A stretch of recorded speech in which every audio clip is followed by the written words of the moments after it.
पूरी तैयारी आ ते ਅਸੀਂ ਐਜੀਟੇਸ਼ਨ ਕਰਾਂਗੇ ਸ਼ਾਂਤਮਈ ਹੱਲਾ ਨਹੀਂ ਕੋਈ ਬੋਲਣਾ ਕੋਈ ਆਪਾਂ ਕਬਜ਼ਾ ਨਹੀਂ ਲੈਣਾ ਤੇ ਅਸੀਂ ਅਪੀਲ ਵੀ ਕਰਦੇ ਆ ਜਿਹੜੇ ਮੇਰੇ ਵੀਰ ਟਰੈਕਟਰ ਲੈ ਕੇ ਆ ਰਹੇ ਆ ਨਾ ਉਹ ਆਪਦੇ ਕੋਲ ਰਾਸ਼ਨ ਪੂਰਾ ਲੈ ਕੇ ਆਉਣ ਕਿਉਂਕਿ ਹੋ ਸਕਦਾ ਇੱਕ ਅੱਧਾ ਦਿਨ ਲੰਗਰ ਦੀ ਜਿਹੜੀ ਕੋਈ ਆ ਜਾਵੇ ਪਕਾ ਕੇ ਲੈ ਕੇ ਆਉਣ ਇੱਕ ਦੋ ਦਿਨ ਦਾ ਲੰਗਰ ਬਾਕੀ ਸੁੱਕਾ ਸਮਾਨ ਤਾਂ ਹੈਗਾ ਹੀ ਆਈ ਜਾਣਾ ਤੇ ਕਿਉਂਕਿ ਐਡਾ ਕੁ ਵੱਡਾ ਜਾਮ ਲੱਗ ਜੂਗਾ ਇਹ ਮੈਨੂੰ ਲੱਗਦਾ ਵੀ ਸਾਰੀਆਂ ਜਿਹੜੀਆਂ ਸੜਕਾਂ ਨੇ ਪਿਛਲੀਆਂ ਰੋਡ ਅੰਦਰਲੀ ਰੋਡ ਕਿਉਂਕਿ 60 ਟਰੈਕਟਰ ਖੜਦੇ 1 ਕਿਲੋਮੀਟਰ 'ਚ ਬਿਲਕੁਲ ਨਹੀਂ ਇੱਕ ਮੈਂ ਤੁਹਾਨੂੰ ਦੱਸਾਂ ਜਿਹੜਾ ਹੈਗਾ ਹੁਣ ਰਹਿਣ ਦੀ ਸਮੱਸਿਆ ਵੀ ਥੋੜੀ ਜੀ ਕਿਉਂਕਿ ਜਿੰਨੇ ਕ ਟੈਂਟ ਸੀਗੇ 5-5 10,000 ਦੇ ਆਪਾਂ ਵਧਾਏ ਵੀ ਮਸ਼ੀਨਾਂ ਵੀ ਲਾਤੀਆਂ ਕੱਲ ਮਨੁੱਖਤਾ ਦੀ ਸੇਵਾ ਨਾਲ ਗੱਲ ਵੀ ਹੋਈ ਆ ਡਬਲ ਵੀ ਕਰਤਾ ਟ੍ਰਿਪਲ ਵੀ ਕਰਤਾ ਤੇ ਹੋ ਸਕਦਾ ਵੀ ਅੱਗੇ ਭਰਾ ਜਿਹੜੇ ਆਉਂਦੇ ਸੀਗੇ ਹੁਣ ਇੱਕ ਟਰੈਕਟਰ ਦੀ ਟਰਾਲੀ ਦੇ ਵਿੱਚ ਦੋ ਟਰੈਕਟਰ ਹੈ ਮਤਲਬ ਕਿ ਇੱਕ ਟਰੈਕਟਰ ਨਹੀਂ 3 ਟਰੈਕਟਰ ਆਉਂਦੇ ਅਸਲ ਦੇ ਵਿੱਚ ਤਾਂ ਜਿਹੜੇ ਉਧਰ ਵਾਸਤੇ ਉਹਨਾਂ ਭਰਾਵਾਂ ਨੂੰ ਕੀ ਅਪੀਲ ਕਰਨਾ ਚਾਹੋਗੇ ਥੋੜਾ ਮੋਟਾ ਜਿਹੜਾ ਹੈਗਾ ਰਹਿਣ ਰੂਣ ਦਾ ਪ੍ਰਬੰਧ ਦਾ ਕਿਸ ਤਰ੍ਹਾਂ ਕਰਨ ਨਹੀਂ ਉਹ ਤਾਂ ਇੱਕ ਟਰਾਲੀ ਨਾਲ ਲੈ ਕੇ ਆਉਣ ਜੇ 8-7 ਟਰੈਕਟਰ ਆਉਂਦੇ ਆ 10 ਬੰਦਿਆਂ ਮਗਰ ਇੱਕ ਟਰਾਲੀ ਆਉਣੀ ਜ਼ਰੂਰੀ ਆ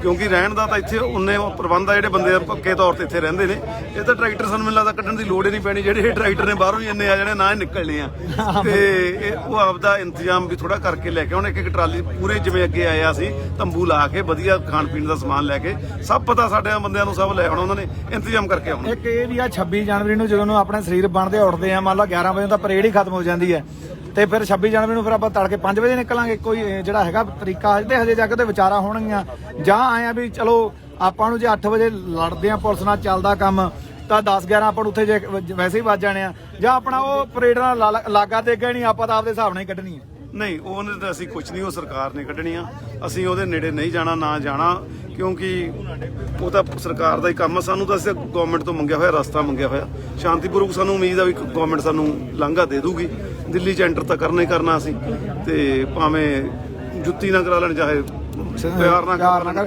ਹੁਣ ਮੈਨੂੰ ਲੱਗਦਾ ਜਿਹੜੀ ਹੈਗੀ ਮੀਟਿੰਗ ਦਿੱਲੀ ਜਿਹੜੀ ਹੈਗਾ ਪੁਲਿਸ ਨਾਲ ਤੁਹਾਡੀ ਹੋਣੀ ਆ ਉਹ 20-25 ਮਿੰਟ ਤੱਕ ਕੁਝ ਆਗੂ ਲੰਘ ਵੀ ਗਏ ਆ ਮੈਨੂੰ ਲੱਗਦਾ ਜਿਨ੍ਹਾਂ ਨੇ ਮੀਟਿੰਗ ਕਰਨੀ ਹੈ ਤਾਂ ਉਹ ਤੋਂ ਬਾਅਦ ਜਿਹੜਾ ਅੱਜ ਲਗਭਗ ਸ਼ਾਮ ਤੱਕ ਕਲੀਅਰ ਹੋ ਜਾਊਗਾ ਹਾਂ ਨਹੀਂ ਅਸੀਂ ਬੇਨਤੀ ਤਾਂ ਕਰ ਰਹੇ ਹਾਂ ਸਰਕਾਰ ਸਿਆਣੀ ਆ ਸਾਨੂੰ ਦਊਗੀ ਲਾਂਘਾ ਸਾਨੂੰ ਪੂਰਨ ਆਸ ਆ ਅਸੀਂ ਪੂਰਨ ਸ਼ਾਂਤਮਈ ਇੱਕ ਪੈਸੇ ਦਾ ਕਿਸੇ ਦਾ ਨੁਕਸਾਨ ਕੋਈ ਅਸੀਂ ਨੁਕਸਾਨ ਨਹੀਂ ਕਰਾਂਗੇ ਤੇ ਅਸੀਂ ਉਸ ਹਿਸਾਬ ਨਾਲ ਆਪਦੇ ਜਿਹੜਾ ਕਰਕੇ ਆ ਜਾਾਂਗੇ ਕੋਈ ਇਹੋ ਜਿਹੀ ਗੱਲ ਨਹੀਂ ਅੱਜ ਕਿਸੇ ਮੁੱਦੇ ਦੇ ਵਿਚਾਰ ਨਹੀਂ ਹੋਈ ਹੈ ਅੱਜ ਤਾਂ ਜਿਹੜੀਆਂ ਪ੍ਰਪੋਜ਼ਲ ਪਹਿਲਾਂ ਆਈਆਂ ਸਨ ਪਰਸੋਂ ਉਸੇ ਪ੍ਰਪੋਜ਼ਲ ਦੇ ਦੁਆਰਾ ਵਿਚਾਰ ਕੀ ਪੁੱਛਿਆ ਸਾਤੋਂ ਠੀਕ ਹੈ ਜੀ ਜੋ ਪਰਸੋਂ ਪ੍ਰਪੋਜ਼ਲ ਆਈ ਸੀ ਨਾ ਉਸ ਤੇ ਅਸੀਂ ਆਪਣੀ ਮੀਟਿੰਗ ਕੀਤੀ ਸੀ ਮੀਟਿੰਗ ਕਰਕੇ ਅਸੀਂ ਉਸ ਪ੍ਰਪੋਜ਼ਲ ਨੂੰ ਰਿਜੈਕਟ ਕਰ ਦਿੱਤਾ ਸੀ ਤੇ ਅੱਜ ਜਦੋਂ ਮੀਟਿੰਗ ਸ਼ੁਰੂ ਹੋਈ ਸਰਕਾਰ ਨੇ ਸਾਨੂੰ ਬੈਠਣ ਸਾਰੀ ਪੁੱਛਿਆ ਸੀ ਵੀ ਦੱਸੋ ਉਹਦੇ ਬਾਰੇ ਕੀ ਹੈ ਅਸੀਂ ਕਿਹਾ ਵੀ ਉਹ ਤਾਂ ਅਸੀਂ ਸਾਨੂੰ ਸਰਕਾਰ ਨੇ ਅਸੀਂ ਰੱਦ ਕਰ ਦਿੱਤੀ ਹੈ ਤਾਂ ਸਿਰਫ 8 ਮਿੰਟ ਲਈ ਸਰਕਾਰ ਬੈਠੀ 8 ਮਿੰਟ ਬਾਅਦ ਉਹ ਉੱਠ ਕੇ ਚਲੇ ਗਏ ਤਾਂ ਲੰਬਾ ਟਾਈਮ ਫਿਰ 4 ਵਜੇ ਤੱਕ ਅਸੀਂ ਲੰਚ ਕਰਨ ਤੋਂ ਬਾਅਦ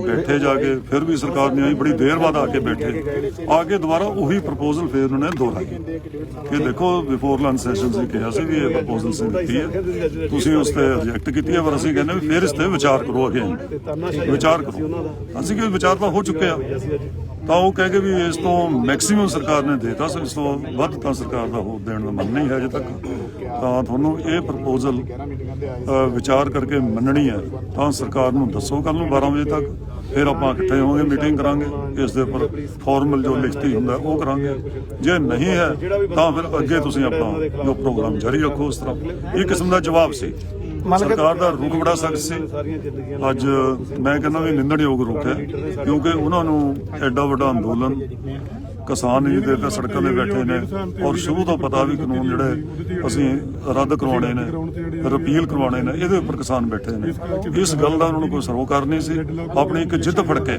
ਉਹਦੇ ਉੱਪਰ ਹੀ ਉਹਨਾਂ ਨੇ ਇਹ ਬਾਤ ਕਹਿ ਦਿੱਤਾ ਵੀ ਠੀਕ ਹੈ ਅਸੀਂ ਜੋ ਦੇਣਾ ਸੀ ਮੈਕਸਿਮਮ ਦੇਤਾ ਇਸ ਤੋਂ ਉੱਪਰ ਸਰਕਾਰ ਦੇ ਨਹੀਂ ਸਕਦੀ ਠੀਕ ਹੈ ਲੋਕਾਂ ਦਾ ਰਾਈਟ ਐਜੀਟੇਸ਼ਨ ਕਰਨਾ ਅਸੀਂ ਐਜੀਟੇਸ਼ਨ ਕਰ ਰਹੇ ਹਾਂ ਐਜੀਟੇਸ਼ਨ ਜਿਹੜੀ ਅੱਗੇ ਵਧੇਗੀ ਹੋਰ ਜ਼ੋਰ ਫੜੇਗੀ ਇਸ ਦਾ ਸਰਕਾਰ ਦੇ ਪ੍ਰੈਸ਼ਰ ਵਧੂਗਾ 26 ਤਰੀਕ ਨੂੰ ਦੁਬਾਰਾ ਫਿਰ ਸਰਕਾਰ ਗੱਲਬਾਤ ਦੇ ਦਰਵਾਜ਼ੇ ਖੋਲ੍ਹੂਗੀ ਅਸੀਂ ਜਦ ਵੀ ਬੁਲਾਓਗੇ ਅਸੀਂ ਦੁਬਾਰਾ ਫੇਰ ਆਉਣ ਲਈ ਤਿਆਰ ਹੋਵਾਂਗੇ ਗੱਲਬਾਤ ਅਸੀਂ ਤੋੜਾਂਗੇ ਨਹੀਂ ਕਦੇ ਮਤਲਬ ਕਿ ਪੰਗੂ ਸਾਹਿਬ ਤੁਹਾਨੂੰ ਕੱਲ ਦੇ 12 ਵਜੇ ਤੱਕ ਦਾ ਉਹਨਾਂ ਨੇ ਕਿਹਾ ਵੀ ਕੱਲ ਨੂੰ 12 ਵਜੇ ਤੱਕ ਦੁਬਾਰਾ ਫਿਰ ਤੋਂ ਵਿਚਾਰ ਕਰਕੇ ਸਾਨੂੰ ਮੈਸੇਜ ਭੇਜ ਦਿਓ ਮੈਸੇਜ ਕੋਈ ਮੀਟਿੰਗ ਨਹੀਂ ਫਿਕਸ ਕੀਤੀ ਜੇ ਅਸੀਂ ਵਿਚਾਰ ਉਸ ਨੂੰ ਪੋਜ਼ਿਟਿਵਲੀ ਵਿਚਾਰ ਕਰਦੇ ਹਾਂ ਉਸ ਦੇ ਉੱਪਰ ਉਹਨੇ ਪ੍ਰਪੋਜ਼ਲ ਤੇ ਤਾਂ ਅਸੀਂ ਮੈਸੇਜ ਭੇਜਦਾ ਤਾਂ 12 ਵਜੇ ਤੱਕ ਕੱਲ ਨੂੰ ਮੀਟਿੰਗ ਹੋ ਸਕਦੀ ਹੈ ਤਾਂ ਕਿ ਇਹਨੂੰ ਆਪਾਂ ਰਾਈਟਿੰਗ ਰਿਡਿਊਸ ਕਰੀਏ ਕੋਈ ਸਮਝੌਤੇ ਲਈ, ਮਤਲਬ ਕਿ ਪਰ ਉਹ ਸਾਨੂੰ ਮਨਜ਼ੂਰੀ ਕੋਈ ਨਹੀਂ ਹੈ। ਓਕੇ ਸਰ, ਉਹ ਸਾਨੂੰ ਮਨਜ਼ੂਰ ਨਹੀਂ ਨਾ ਹੈ। ਮਤਲਬ ਕਿ ਕੱਲ ਨੂੰ ਕਿਸਾਨ ਨਹੀਂ ਆਉਣਗੇ ਸਿੱਧਾ ਹੀ। ਕੱਲ ਨੂੰ ਕੋਈ ਐਸਾ ਨਹੀਂ ਹੈ, ਕੋਈ ਮੀਟਿੰਗ ਨਹੀਂ ਕੱਲ ਨੂੰ ਹੈ, ਕਿਉਂਕਿ ਉਸ ਪ੍ਰਪੋਜ਼ਲ ਨੂੰ ਪਹਿਲਾਂ ਰੱਦ ਕਰ ਚੁੱਕੇ ਹਾਂ। ਹੁਣ ਉਸ ਤੇ ਕੋਈ ਦੁਬਾਰਾ ਦੁਹਰਾਉਣ ਦੀ ਕੋਈ ਲੋੜ ਨਹੀਂ ਹੈ। ਬਿਲਕੁਲ।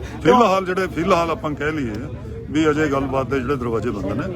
26 ਤਰੀਕ ਤੋਂ ਬਾਅਦ ਅਸੀਂ ਆਪਣੇ ਪ੍ਰੋਗਰਾਮ 'ਚ ਬਿਜ਼ੀ ਹੋ ਜਾਣਾ। ਸਾਡੇ ਕੋਲ ਵੀ ਟਾਈਮ ਨਹੀਂ ਕੱਲ ਨੂੰ ਹੈ, ਤਿਆਰੀਆਂ ਕਰਨੀਆਂ, ਲੋਕ ਆ ਰਹੇ ਆ ਪੰਜਾਬ, ਜਿਹੜਾ 26 ਇੱਥੇ ਅਰੇਂਜਮੈਂਟ ਕਰਨੇ ਨੇ। ਹਾਂ 26 ਤਰੀਕ ਤੋਂ ਬਾਅਦ ਇਹ ਸਰਕਾਰ ਜੇ ਚਾਹੂਗੀ ਤਾਂ ਦੁਬਾਰਾ ਅਸੀਂ ਆਵਾਂਗੇ। ਸਾਡੇ ਵੱਲੋਂ ਕੋਈ ਜਵਾਬ ਨਹੀਂ ਕਦੇ ਹੈ। ਜਿਹੜਾ 26 ਤਰੀਕ ਦਾ ਪ੍ਰੋਗਰਾਮ ਆ, ਕਿਉਂਕਿ ਬਹੁਤ ਵੱਡੀ ਗਿਣਤੀ ਦੇ ਵਿੱਚ ਇਕੱਠ ਹੋ ਜਾਣਾ, ਕੋਈ ਰੂਟ ਪਲਾਨ ਦੇ ਨਾਲ ਵਲੰਟੀਅਰਾਂ ਦੀ ਕੋਈ ਫੌਜ ਖੜੀ ਕੀਤੀ ਜਾ ਰਹੀ ਹੈ ਜਿਹੜੇ ਕਿ ਉਹ ਕੰਟਰੋਲ ਕਰਨਗੇ ਸਾਰੀ ਚੀਜ਼ ਨੂੰ? ਬਿਲਕੁਲ ਕਰ ਰਹੇ ਹਾਂ ਅਸੀਂ, ਮੈਨੇਜਮੈਂਟ ਪੂਰੀ, ਵਲੰਟੀਅਰਸ ਵੀ, ਸਾਰਾ ਪ੍ਰਬੰਧ ਵੀ, ਕਿਤੇ ਪਾਣੀ ਦਾ, ਕਿਤੇ ਖਾਣੇ ਦਾ, ਕਿਤੇ ਕੋਈ ਮੈਡੀਕਲ ਕੈਂਪ ਹੈ, ਕਿਤੇ ਕੋਈ ਮਕੈਨਿਕ ਦੇ ਟਰੈਕਟਰ ਖਰਾਬ ਹੋ ਜਾਣ, ਅਸੀਂ ਹਰ ਕਿਸਮ ਦੇ ਅਰੇਂਜਮੈਂਟ ਕਰ ਰਹੇ ਹਾਂ ਉਸ ਉੱਪਰ।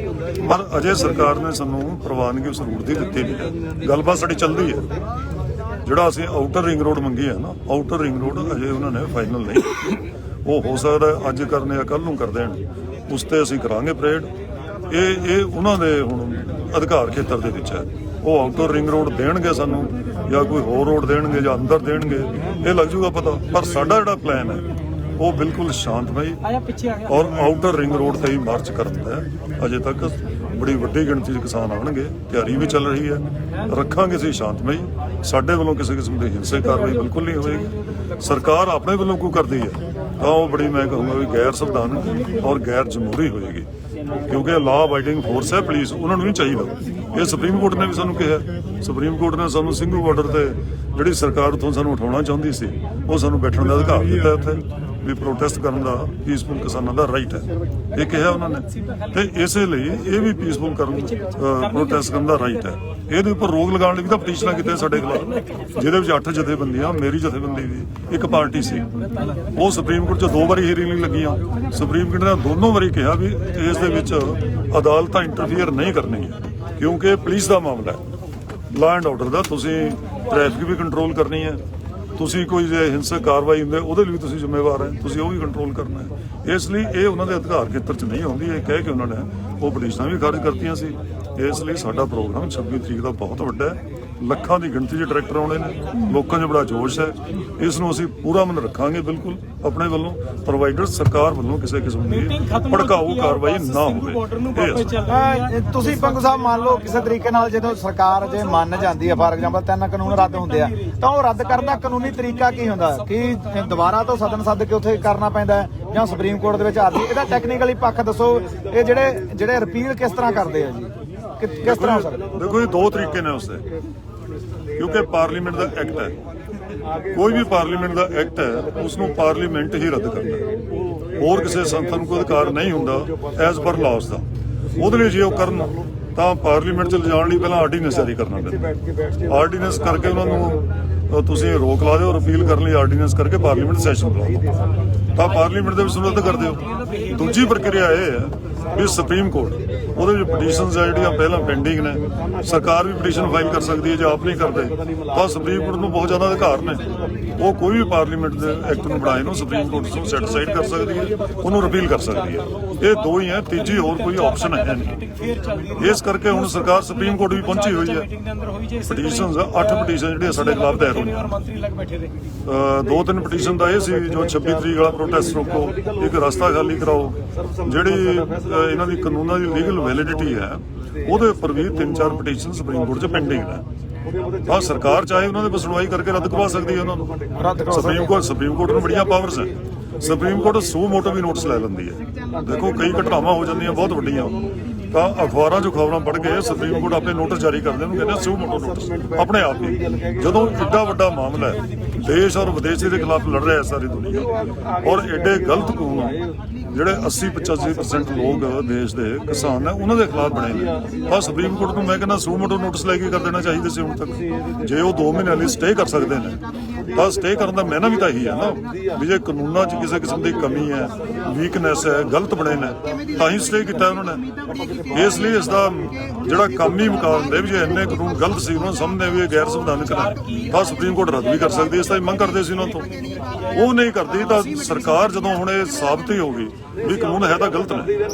ਹੁਣ ਦੇਖੋ 3-4 ਕਾਊਂਟ ਤੇ ਹੈ। ਸਰਕਾਰ ਨੇ ਪਹਿਲਾਂ ਤਾਂ ਕਿਹਾ ਵੀ ਕਾਨੂੰਨ ਬਿਲਕੁਲ ਪਰਫੈਕਟ ਨੇ, ਅਸੀਂ ਉਹਨਾਂ ਦੇ ਪਰ ਬਹਿਸ ਕੀਤੀ, ਕਿੰਨੇ ਵਾਰੀ ਬਹਿਸ ਕੀਤੀ। ਅਸੀਂ ਵੀ ਰਾਜੇਵਾਲ ਸਾਹਿਬ ਰੱਖ ਕੇ ਅਸੀਂ ਪੂਰਾ ਇੱਕ ਮਤ ਉਹ ਦਿਖਾਇਆ ਵੀ ਇਹ ਕਾਨੂੰਨ ਤੁਹਾਡੇ ਠੀਕ ਨਹੀਂ ਹੈ, ਗੈਰ ਸੰਵਿਧਾਨਕ ਹੈ, ਤੁਸੀਂ ਇਹਨਾਂ ਨੂੰ ਬਣਾ ਹੀ ਨਹੀਂ ਸਕਦੇ। ਤਾਂ ਹੀ ਤਾਂ ਸਰਕਾਰ ਜਿਹੜੀ ਅਮੈਂਡਮੈਂਟਸ ਲੈ ਕੇ ਆਈ ਨਾ, ਨਹੀਂ ਅਮੈਂਡਮੈਂਟਸ ਕਿਉਂ ਲਿਆਉਂਦੇ? ਅਮੈਂਡਮੈਂਟ ਲਿਆਉਣੀਆਂ ਹੀ ਸਾਬਤ ਕਰਦਾ ਹੈ ਵੀ ਕਾਨੂੰਨਾਂ 'ਚ ਕਿਤੇ ਨਾ ਕਿਤੇ ਕਮੀ ਹੈ। ਇੱਕ ਤਾਂ ਹੋ ਗਈ ਸਾਬਤ, ਦੂਜਾ ਸੁਪਰੀਮ ਕੋਰਟ ਜਾਣਾ, ਸੁਪਰੀਮ ਕੋਰਟ ਦਾ 2 ਮਹੀਨੇ ਲਈ ਸਟੇ ਕਰ ਦੇਣਾ, ਉਹ ਵੀ ਸਾਬਤ ਕਰਦਾ ਵੀ ਸਾਡਾ ਕੇਸ ਬਿਲਕੁਲ ਠੀਕ ਸੀ, ਕਾਨੂੰਨਾਂ 'ਚ ਕਮੀ ਹੈ, ਤਾਂ ਹੀ ਕੋਰਟ ਨੇ ਉਹਨੂੰ ਸਟੇ ਕੀਤਾ। ਅਸੀਂ ਹਾਈ ਕੋਰਟ 'ਚ ਪਟੀਸ਼ਨ ਦਾਇਰ ਕਰਦੇ ਤਾਂ ਪਟੀਸ਼ਨ ਜੇ ਕੇਸ ਕੋਈ ਜਾਣ ਨਾ ਹੋਵੇ ਤਾਂ ਕੱਚੇ 'ਚ ਪਟੀਸ਼ਨ ਡਿਸਮਿਸ ਹੋ ਜਾਂਦਾ, ਉਹਨੂੰ ਨੋਟਿਸ ਆਫ ਮੋਸ਼ਨ ਵੀ ਨਹੀਂ ਹੁੰਦਾ, ਕੱਚੇ 'ਚ ਹੀ ਡਿਸਮਿਸ ਹੋ ਜਾਂਦੇ ਹੈ। ਇਸ ਲਈ ਜੇ ਸੁਪਰੀਮ ਕੋਰਟ ਨੇ ਉਹਨਾਂ ਦਾ ਨੋਟਿਸ ਲੈਂਦੇ ਹੋਏ ਜੇ ਉਹਨਾਂ ਕੇਸਾਂ ਦੀ ਕੋਈ ਮੈਰਿਟ ਸੀ ਤਾਂ ਹੀ ਉਹਨੂੰ 2 ਮਹੀਨੇ ਲਈ ਸਟੇ ਕੀਤਾ ਨਾ। ਤੀਜਾ ਇਹ ਹੋ ਗਿਆ, ਜੇ ਹੁਣ ਸਰਕਾਰ ਸੁਪਰੀਮ ਕੋਰਟ ਦਾ ਐਫੀਡੇਵਿਟ ਫਾਈਲ ਕਰਕੇ 2 ਸਾਲ ਜਾਂ 1.5 ਸਾਲ ਲਈ ਕਾਨੂੰਨਾਂ ਦੇ ਰੋਕ ਲਾਉਣਾ ਚਾਹੁੰਦੀ ਹੈ, ਇਹਦਾ ਮਹਿਨਾ ਕੀ ਹੈ? ਇਹਦਾ ਮਹਿਨਾ ਹੈ ਵੀ ਕਾਨੂੰਨ ਠੀਕ ਨਹੀਂ ਹੈ, ਵੀ 2 ਸਾਲ ਲਈ ਸਟੇ ਕਰ ਦਿਓ, ਕਮੇਟੀ ਬਣਾਓ, ਉਹਨਾਂ ਨੂੰ ਰਿਪੀਲ ਕਰ ਦੂਗੀ। ਇਹ ਤੀਜੀ ਇੰਸਟੈਂਸ ਹੈ ਵੀ 3 ਸਟੈਪ ਦੇ ਸਰਕਾਰ ਆਪਣੇ ਆਪ ਹੀ ਮੰਨਦੀ ਵੀ ਕਾਨੂੰਨ ਗਲਤ ਨੇ। ਤਾਂ ਹੀ ਸਾਡਾ ਤਰਕ ਸੀ ਵੀ ਜੇ ਤੁਸੀਂ 2 ਸਾਲ ਲਈ 1.5 ਸਾਲ ਲਈ ਇਹਨਾਂ ਨੂੰ ਸਟੇ ਕਰਾਉਣਾ ਚਾਹੁੰਦੇ ਤਾਂ ਫਿਰ ਇਹ ਸਟੇ ਹੋਣ ਤੋਂ ਬਾਅਦ ਵੀ ਤਲਵਾਰ ਤਾਂ ਸਾਡੇ ਸਿਰ ਤੇ ਲਟਕਦੀ ਰਹੂਗੀ ਨਾ, ਕਾਨੂੰਨ ਤਾਂ ਰਹਿਣਗੇ, ਕਾਨੂੰਨ ਤਾਂ ਰੱਦ ਨਹੀਂ ਹੋਏ। ਤਾਂ ਇਸ ਲਈ ਕਾਨੂੰਨ ਜੇ ਤੁਸੀਂ ਕਮੇਟੀ ਬਣਾ ਕੇ 2 ਸਾਲ ਬਾਅਦ 250 ਵਾਲਾ ਰੱਦ ਕਰਨਾ ਚਾਹੁੰਦੇ ਤਾਂ ਹੁਣੇ ਕਿਉਂ ਨਹੀਂ ਰੱਦ ਕਰਨਾ? ਸਾਡਾ ਆਰਗੂਮੈਂਟ ਇਹ ਹੈ ਵੀ ਸਿਆਪਾ ਜਿਹੜਾ 2.5-3 ਸਾਲ ਫੇਰ ਤਲਵਾਰ ਲਟਕਦੀ ਰੱਖੋ, ਤਾਂ ਸਰਕਾਰ ਇਹ ਕਰਦੀ ਰਹੇ ਵੀ ਜੇ ਸਰਕਾਰ ਇਸ ਨੂੰ ਰਿਪੀਲ ਕਰਨ ਦੀ ਮਰਜ਼ੀ ਹੈ 2 ਸਾਲ ਸਟੇ ਵੀ ਕਿਉਂ ਕਰਦੀ ਹੈ? ਤਾਂ ਅੱਜ ਹੀ ਲੋਕ ਵੀ ਖੁਸ਼ ਹੋਣ ਤਾਂ ਸਰਕਾਰ ਦੀ ਬੱਲੇ ਬੱਲੇ ਹੋਵੇ ਵੀ ਠੀਕ ਹੈ ਗਲਤ ਕਾਨੂੰਨ ਬਣੇ ਸੀ, ਇਹ ਗ੍ਰੇਟਨੈਸ ਹੈ ਸਰਕਾਰ ਦੀ, ਮੰਨ ਲਵੇ। ਜਦੋਂ ਇੰਨੀਆਂ ਗਲਤੀਆਂ ਲਗਭਗ ਮੰਨ ਚੁੱਕੀ ਆ 2 ਸਾਲ ਵਾਸਤੇ ਰੋਕਵਾ ਸਰਕਾਰ ਨੂੰ ਰਿਪੀਲ ਕਰਨ ਦੇ ਵਿੱਚ ਦਿੱਕਤ ਕੀ ਆ? ਕੋਈ ਦੱਸਦੇ ਆ, ਕੋਈ ਅੰਦਰੋਂ ਤੁਹਾਨੂੰ ਦੱਸਦੇ ਹੋਣਗੇ ਵੀ ਸਾਡੇ ਤੇ ਫਲਾਨਾ ਪ੍ਰੈਸ਼ਰ ਹੈ ਜੀ, ਜਾਂ ਸਾਡਾ ਕੋਈ ਸਾਡੀ ਕੋਈ ਸੰਧੀ ਹੋਈ ਸੀ ਜਾਂ ਕੁਝ ਵੀ, ਕੀ ਪ੍ਰੈਸ਼ਰ ਹੈ? ਈਗੋ ਪ੍ਰੋਬਲਮ, ਸਰਕਾਰ ਦੀ ਈਗੋ ਪ੍ਰੋਬਲਮ ਹੈ। ਜਦੋਂ ਦੇ ਮੋਦੀ ਜੀ ਪ੍ਰਧਾਨ ਮੰਤਰੀ ਬਣੇ ਨੇ ਨਾ, ਜਿੰਨੇ ਇਹਨਾਂ ਨੇ ਕਾਨੂੰਨ ਬਣਾਏ ਇਹ ਸਮਝਦੇ ਵੀ ਕੋਈ ਅਸੀਂ ਵਾਪਸ ਲਿਆ ਨਹੀਂ। ਇਹਨਾਂ ਦਾ ਤੁਸੀਂ ਕਹੋ ਵੀ ਸਿੱਕਾ ਹੁਣ ਤੱਕ ਚੱਲਦਾ ਗਿਆ, ਭਾਵੇਂ ਇਹਨਾਂ ਨੇ ਪਹਿਲਾਂ ਡੀਮੋਨੇਟਾਈਜੇਸ਼ਨ ਹੋਈ, GST ਆਈ, ਇਹ 370 ਵੀ ਖਤਮ ਕੀਤਾ, CA ਲੈ ਕੇ ਆਏ, ਬੜਾ ਕੁਝ ਲੈ ਕੇ ਆਏ। ਉਹ ਸਾਰਾ ਇਹਨਾਂ ਦਾ ਵੀ ਉਹ ਉਸ ਦੇ ਖਿਲਾਫ ਕੋਈ ਅਸੀਂ ਰਿਜ਼ੈਂਟਮੈਂਟ ਵੀ ਨਹੀਂ ਜੇ ਹੋਈ ਤਾਂ ਉਹਨੂੰ ਵਾਪਸ ਲੈਣ ਲਈ ਨੌਬਤ ਇਹਨਾਂ ਦੀ ਪਹੁੰਚੀ। ਇਹ ਪਹਿਲਾ ਕਾਨੂੰਨ ਹੈ ਜਿਹੜਾ ਕਿਸਾਨਾਂ ਖਿਲਾਫ ਬਣਾਇਆ, ਤਾਂ ਜਿਹਦੇ ਵਿੱਚ ਸਾਰੇ ਦੇਸ਼ ਦੇ ਕਿਸਾਨ, ਕੱਲਾ ਪੰਜਾਬ ਨਹੀਂ, ਹਰਿਆਣਾ ਨਹੀਂ, ਹੁਣ ਤਾਂ ਸਾਰਾ ਦੇਸ਼ ਹੀ ਦੇਸ਼ ਵਿਆਪੀ ਅੰਦੋਲਨ ਹੈ, ਵਿਦੇਸ਼ਾਂ ਤੋਂ ਵੱਡੀ ਹਮਾਇਤ ਹੈ ਇਸ ਦੀ। ਤਾਂ ਇਹ ਪਹਿਲੇ ਕਾਨੂੰਨ ਦੇ ਵਿੱਚ ਹੀ ਸਰਕਾਰ ਫਸੀ ਹੈ, ਜਿਹਦੇ ਵਿੱਚ ਐਡੀ ਵੱਡੀ ਸਰਕਾਰ ਦੀ ਬਦਨਾਮੀ, ਐਡੀ ਵੱਡੀ ਸਰਕਾਰ ਦੇ ਮਗਲੀਅਲਿਜ਼ਮ ਔਰ BJP ਦੀ ਐਡੀ ਵੱਡੇ ਪੱਧਰ ਤੇ ਆਈਸੋਲੇਸ਼ਨ ਦੇਸ਼ ਦੇ ਵਿੱਚ ਪੋਲੀਟੀਕਲ ਹੋਈ ਹੈ, ਇਸ ਅੰਦੋਲਨ 'ਚ ਹੋਈ ਹੈ। ਹੁਣ ਉਹਨਾਂ ਦੀ ਈਗੋ ਪ੍ਰੋਬਲਮ ਹੈ, ਗਲਤੀ ਤਾਂ ਹੋ ਚੁੱਕੀ ਹੈ, ਮੰਨਦੇ ਨੇ ਕਾਨੂੰਨ ਤਾਂ ਗਲਤ ਬਣ ਗਏ, ਪਰ ਇਹ ਈਗੋ ਹੈ ਵੀ ਕਿਸੇ ਤਰ੍ਹਾਂ ਰਿਪੀਲ ਨਾ ਹੋਣ।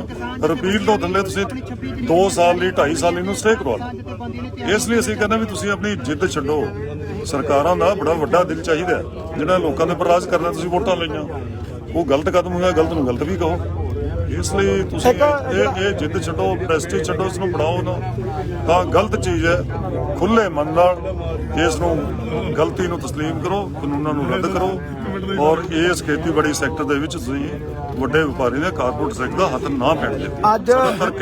ਅੱਜ ਜਿਹੜਾ ਹੈਗਾ ਆਪਾਂ ਕਿ ਰੁਲਦੂ ਸਿੰਘ ਮਾਨਸਾ ਦੀ ਕਾਰ ਦਾ ਸ਼ੀਸ਼ਾ ਤੋੜਿਆ ਗਿਆ, ਉਸ ਤੋਂ ਬਾਅਦ ਇੱਕ ਕਿਸਾਨ ਆਗੂ ਨੂੰ ਜਿਹੜੀਆਂ ਗਾਲਾਂ ਕੱਢੀਆਂ ਗਈਆਂ ਉਹਨਾਂ ਦੇ ਪਰਸਨਲ ਨੰਬਰ ਤੇ ਫੋਨ ਤੇ, ਇਹਨਾਂ ਚੀਜ਼ਾਂ ਨੂੰ ਤੁਸੀਂ ਕਿਵੇਂ ਦੇਖਦੇ ਹੋ? ਅਸੀਂ ਮੀਟਿੰਗ ਦੇ ਸ਼ੁਰੂ ਦੇ ਵਿੱਚ ਨਾ ਰਾਜੇਵਾਲ ਸਾਹਿਬ ਨੇ ਗੱਲ ਉਠਾਈ ਸੀ ਵੀ ਕਿਤੇ ਨਾ ਕਿਤੇ ਕੋਈ ਸਰਕਾਰ ਦਾ ਜਿਹੜਾ ਰੁਖ ਹੈ ਬਦਲਿਆ ਹੋਇਆ ਤਾਂ ਨਹੀਂ ਹੈ ਪਹਿਲਾਂ ਤੋਂ, ਜਿਹੜੀ ਪੁਲਿਸ ਇਹੋ ਜਿਹੀਆਂ ਕਾਰਵਾਈਆਂ ਕਰ ਰਹੀ ਹੈ। ਤਾਂ ਸਾਡੇ ਡਾਕਟਰ ਦਰਸ਼ਨਪਾਲ ਹੈ, ਉਹਨਾਂ ਨੂੰ ਵੀ ਕਾਨੂੰਨ ਨੰਬਰ ਤੋਂ ਫੋਨ ਆਏ, ਥ੍ਰੈਟਨਿੰਗ ਫੋਨ ਸੀ, ਉਹ ਅਸੀਂ ਉਹ ਵੀ ਪੁਆਇੰਟ ਕਰਾਇਆ ਉਹਨਾਂ ਨੂੰ। ਰੁਲਦੂ ਸਿੰਘ ਨਾਲ ਵੀ ਜਿਹੜਾ ਕਾਰ 'ਚ ਹੋਇਆ ਉਹਨਾਂ ਦਾ, ਸਾਡੇ ਹਨਨ ਮੂਲਾ ਜਿਹੜੇ 8 ਵਾਰੀ MP ਰਹੇ, ਵੱਡੇ ਲੀਡਰ ਨੇ AIKS ਦੇ ਕਿਸਾਨ ਸਭਾ ਦੇ, ਉਹਨਾਂ ਦੀ ਗੱਡੀ ਨੂੰ ਬਾਹਰ ਹੀ ਰੋਕਿਆ ਗਿਆ, ਪੁਲਿਸ ਨੇ ਅੰਦਰ ਨਹੀਂ ਆਉਣ ਦਿੱਤਾ ਹੈ। ਇਸ ਲਈ ਇਹ ਘਟਨਾਵਾਂ ਕੁਝ ਸੰਕੇਤ ਜ਼ਰੂਰ ਕਰਦੀਆਂ ਸੀ ਵੀ ਕਿਤੇ ਨਾ ਕਿਤੇ ਸਰਕਾਰ ਦਾ ਜਿਹੜਾ ਮਨ ਹੈ ਪਹਿਲਾਂ ਤੋਂ ਬਦਲਿਆ ਹੋਇਆ, ਚੇਂਜ ਹੈ ਐਟੀਟਿਊਡ। ਤਾਂ ਹੀ ਅਸੀਂ ਪਹਿਲਾਂ ਪੁਆਇੰਟ ਆਊਟ ਕੀਤਾ ਸੀ।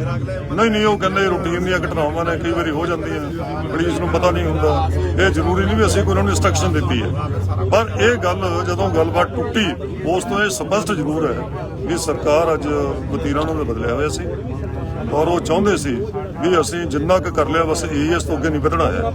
ਉਹ ਆਪਣੀ ਐਜੀਟੇਸ਼ਨ ਉਹ ਦੇਖਣਾ ਵੀ ਚਾਹੁੰਦੇ ਹੋਣੇ ਵੀ ਸ਼ਾਇਦ 26 ਤਰੀਕ ਦਾ ਕਿੰਨਾ ਕੁ ਵੱਡਾ ਪ੍ਰੋਗਰਾਮ ਕਰ ਲੈਣਗੇ, ਕਿੰਨੀ ਕੁ ਵੱਡੀ ਐਜੀਟੇਸ਼ਨ ਹੈ। ਸਰਕਾਰਾਂ ਇਸ ਤਰ੍ਹਾਂ ਕਰਦੀਆਂ ਨੇ ਹਮੇਸ਼ਾ ਵੀ ਪ੍ਰੋਲੋਂਗ ਕਰ ਦਿਓ ਕਿਸੇ ਐਜੀਟੇਸ਼ਨ ਨੂੰ, ਪ੍ਰੋਲੋਂਗ ਹੋ ਕੇ ਫਿਜ਼ਲ ਆਊਟ ਹੋ ਜਾਏ, ਲੋਕ ਖਿੰਡ ਜਾਣਗੇ। ਪਰ ਇਹ ਤਾਂ ਉਸ ਤੋਂ ਉਲਟ ਹੋ ਰਿਹਾ। ਤੁਸੀਂ ਵੀ ਦੇਖਦੇ ਹੋ ਕਿਸ ਤਰ੍ਹਾਂ ਪੰਜਾਬ ਤੋਂ ਵੱਡੀ ਗਿਣਤੀ 'ਚ, ਹਰਿਆਣੇ ਤੋਂ ਵੱਡੀ ਗਿਣਤੀ 'ਚ, ਬਾਹਰਲੇ ਸੂਬਿਆਂ ਤੋਂ ਵੱਡੀ ਗਿਣਤੀ 'ਚ ਲੋਕ ਇੱਕ ਇੱਕ ਕਰਕੇ ਜਿਹੜੇ ਸੂਬਿਆਂ 'ਚ ਅੰਦੋਲਨ ਹੈ ਵੀ ਨਹੀਂ ਨਾ, ਉੱਥੇ ਵੀ ਅੰਦੋਲਨ ਫੈਲਣਾ ਸ਼ੁਰੂ ਹੋ ਗਿਆ। ਹਰ ਦੇਸ਼ ਦਾ ਕੋਈ ਐਸਾ ਸੂਬਾ ਰਿਹਾ ਨਹੀਂ ਜਿੱਥੇ ਚਾਹੇ ਛੋਟਾ ਚਾਹੇ ਵੱਡਾ ਇਹ ਖੇਤੀ ਕਾਨੂੰਨਾਂ ਦੇ ਹੱਕ ਦੇ ਵਿੱਚ ਪ੍ਰੋਟੈਸਟ ਜਿਹੜੇ ਨਾ ਹੋ ਰਹੇ ਹੁਣ, ਸਰਕਾਰ ਵਿਰੁੱਧ ਪ੍ਰੋਟੈਸਟ ਨਾ ਹੋਣ, ਸਾਰੇ ਦੇਸ਼ 'ਚ ਹੋ ਰਿਹਾ। ਔਰ ਇਸ ਤੋਂ ਵੱਡਾ ਸੁਨੇਹਾ ਕੀ ਸਰਕਾਰ ਨੂੰ ਹੋ ਸਕਦਾ। 26 ਜਨਵਰੀ ਤੋਂ ਬਾਅਦ ਜਿਹੜਾ ਹੈਗਾ ਫਿਰ ਅਗਲੀ ਪਲੈਨਿੰਗ ਕੀ ਹੋਊਗੀ? ਕਿਉਂਕਿ 26 ਜਨਵਰੀ ਤੇ ਆਪਾਂ ਪੂਰਾ ਟੈਲਾ ਲਾ ਦੇਣਾ, ਪੀਕ ਚੱਲ ਜਾਣਾ, ਤੇ ਉਸ ਤੋਂ ਬਾਅਦ ਫਿਰ ਆਪਾਂ 26 ਜਨਵਰੀ ਤੋਂ ਬਾਅਦ ਦੀਆਂ ਫਿਰ ਪਲੈਨਿੰਗਾਂ ਕਿਵੇਂ ਹੋਣਗੀਆਂ ਉਹ ਚੀਜ਼ ਨੂੰ ਮੇਨਟੇਨ ਰੱਖਣਾ। ਕਿਉਂਕਿ ਜਦੋਂ ਆਪਾਂ ਵੱਡਾ ਕੰਮ ਕਰ ਲੈਂਦੇ ਉਸ ਤੋਂ ਬਾਅਦ ਛੋਟਾ ਕੰਮ ਨਹੀਂ ਹੋ ਸਕਦਾ ਹੁੰਦਾ।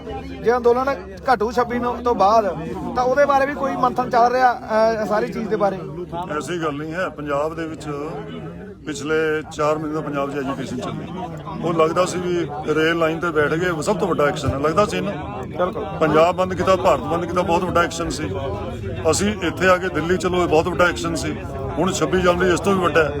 ਇਹ ਤਾਂ ਐਜੀਟੇਸ਼ਨ ਕਰਨ ਵਾਲਿਆਂ ਨੂੰ ਪਤਾ ਹੈ ਵੀ ਲੋਕਾਂ ਦੀ ਸ਼ਕਤੀ ਮੋਬਿਲਾਈਜੇਸ਼ਨ ਦੇਖ ਕੇ ਵੀ ਅਸੀਂ ਹੋਰ ਵੀ ਇਸ ਤੋਂ ਵੱਡੇ ਐਕਸ਼ਨ ਪਲਾਨ ਕਰ ਸਕਦੇ ਹਾਂ, ਵੱਡੇ ਐਕਸ਼ਨ ਹੋਣ। ਇਹ ਮੀਟਿੰਗ ਤੈਅ ਕਰੂਗੀ ਸਾਡੀ ਪੰਜਾਬ ਦੀ ਮੀਟਿੰਗ ਹੈ, ਸੰਯੁਕਤ ਮੋਰਚਾ ਹੈ, ਉਹਦੇ ਵਿੱਚ 26 ਤੋਂ ਬਾਅਦ ਵੀ ਐਕਸ਼ਨ ਤੈਅ ਹੋਣਗੇ। ਐਸੀ ਗੱਲ ਨਹੀਂ ਹੈ, ਅੰਦੋਲਨ ਹੈ, ਵਧਣਾ ਹੈ। ਇਸ ਲਈ ਕੋਈ ਨਾ 26 ਦਾ ਅੰਤਮ ਹੈ, ਨਾ 26 ਦੀ ਕੋਈ ਸ਼ੁਰੂਆਤ ਹੈ, ਨਾ ਦਿੱਲੀ ਚਲੋ ਕੋਈ ਅੰਤਮ ਸੀ, ਨਾ ਸ਼ੁਰੂਆਤ ਸੀ। ਇਸ ਲਈ ਇਹ ਤਾਂ ਸਟੈਪ ਬਾਈ ਸਟੈਪ ਐਜੀਟੇਸ਼ਨ ਦੇ ਫੇਸਿਸ ਨੇ। ਐਜੀਟੇਸ਼ਨ ਵੱਧਦੀ ਜਾ ਰਹੀ ਹੈ। ਜਿਉਂ ਐਜੀਟੇਸ਼ਨ ਵਧੂਗੀ, ਲੋਕ ਜ਼ਿਆਦਾ ਇਸ ਦੇ ਵਿੱਚ ਸ਼ਾਮਲ ਹੋਣਗੇ, ਐਕਸ਼ਨ ਹੋਰ ਵੀ ਵੱਡੇ ਹੋਣਗੇ। 26 ਜਨਵਰੀ ਨੂੰ ਜਿਹੜਾ ਬਹੁਤ ਵੱਡਾ ਐਜੀਟੇਸ਼ਨ ਹੋਣਾ, ਉਹਨੂੰ ਸ਼ਾਂਤੀਪੂਰਵਕ ਬਣਾਏ ਰੱਖਣ ਵਾਸਤੇ ਕੋਈ ਜਿਹੜੀ ਪਲੈਨਿੰਗ ਜਿਹੜਾ ਹੈਗਾ ਕੀਤੀ ਜਾ ਰਹੀ ਹੈ। ਪਹਿਲੀ ਗੱਲ ਇੱਕ ਹਜੇ ਤੱਕ ਇਹ ਹੈ ਵੀ ਜੇਕਰ ਆਪਾਂ ਨੂੰ ਜਿਹੜਾ ਰੂਟ ਆਪਾਂ ਚਾਹੁੰਦੇ ਆ, ਆਪਾਂ ਉੱਥੇ ਮੈਡੀਕਲ ਲਾਉਣਾ ਚਾਹੁੰਦੇ ਆ, ਆਪਾਂ ਉੱਥੇ ਮੰਨ ਲਓ ਲੰਗਰ ਪਾਣੀ ਦੀ ਵਿਵਸਥਾ ਕਰਨਾ ਚਾਹੁੰਦੇ ਆ, ਅਸੀਂ ਵਲੰਟੀਅਰਾਂ ਦੀ ਡਿਊਟੀ ਲਾਉਣਾ ਚਾਹੁੰਦੇ ਆ। ਜੇਕਰ 25 ਤਰੀਕ ਤੱਕ ਮੰਨ ਲਓ ਆਪਾਂ ਨੂੰ ਰੂਟ ਹੀ ਨਹੀਂ ਉਹ ਦਿੰਦੇ, ਤੇ ਫਿਰ ਆਪਾਂ ਕਿਹੜੇ ਰੂਟ ਦੇ ਉੱਤੇ ਵਲੰਟੀਅਰਾਂ ਦੀ ਡਿਊਟੀ ਲਾਵਾਂਗੇ, ਕਿਹੜੇ ਰੂਟ ਦੇ ਉੱਤੇ ਆਪਾਂ ਮੈਡੀਕਲ ਸੇਵਾਵਾਂ ਲਾਵਾਂਗੇ, ਕਿਹੜੇ ਰੂਟ ਦੇ ਉੱਤੇ ਜੇਕਰ ਆਪਾਂ ਨੂੰ ਮੰਨ ਲਓ ਸਰਕਾਰ ਨਾਲ ਤਲਖ ਹੋ ਕੇ ਨਿਕਲਣਾ ਪੈਂਦਾ ਉੱਥੋਂ, ਅਤੇ ਉਹ ਤੋਂ ਬਿਨਾਂ ਆਪਾਂ ਐਂ ਤਾਂ ਹੈ ਨਹੀਂ ਕਿ ਵੀ ਆਪਾਂ ਅੰਦਰ ਜਾ ਕੇ ਲਾ ਲਾਂਗੇ, ਤੇ ਉਦੋਂ ਥੋੜੀ ਦਿੱਕਤ ਨਾ ਪੇਸ਼ ਆਊਗੀ ਜੇ ਸਰਕਾਰ ਥੋੜੀ ਜਿਹੀ ਕੋਆਪਰੇਟ ਨਹੀਂ ਕਰਦੀ। ਸਰ ਦੇਖੋ, ਜਦੋਂ ਸੰਘਰਸ਼ ਚੱਲਦਾ ਹੈ ਨਾ, ਸੰਘਰਸ਼ ਦੇ ਵਿੱਚ ਜੋ ਜਿਹੀਆਂ ਹਾਲਤਾਂ ਹੁੰਦੀਆਂ ਉਸ ਮੁਤਾਬਕ ਦੇ ਫੈਸਲੇ ਹੁੰਦੇ ਨੇ। ਇਹ ਕੋਈ ਜ਼ਰੂਰੀ ਨਹੀਂ ਹੁੰਦਾ ਵੀ ਸਾਰੇ ਜਾਂ ਪ੍ਰੀ ਪਲਾਨਡ ਹੀ ਹੋਣ।